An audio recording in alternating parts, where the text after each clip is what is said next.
हम यहां सिर्फ इंसाफ की बहाली के लिए हैं, इसलिए घबराइए नहीं।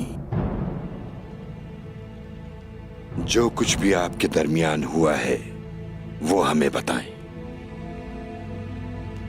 जैसा कि मैंने पहले कहा, मैंने अपना मकान उस्मान साहब को फरोख्त करने का फैसला कर लिया है।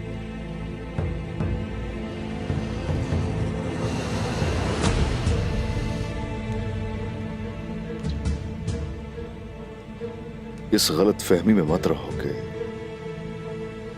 ये आम इंसान दिफा नहीं कर पाएगा। अल्लाह सब देख रहा है और सुन रहा है। अब बताओ,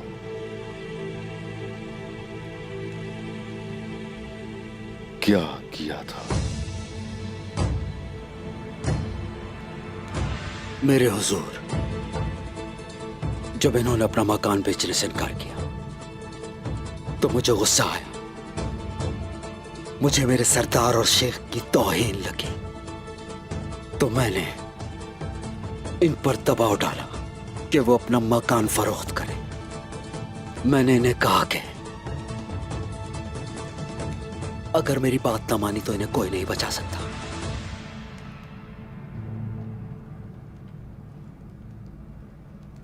कोई भी नहीं बचा सकता। हाँ,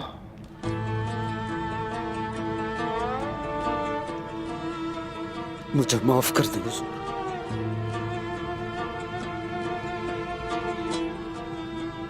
क्या ऐसा ही हुआ था? जी शेख मोहतरम।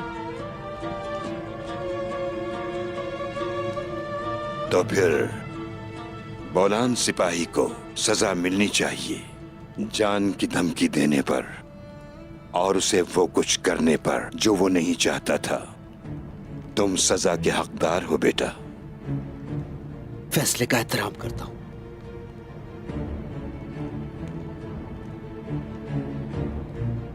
जमीन उसी के पास रहेगी जो उसका मालिक है।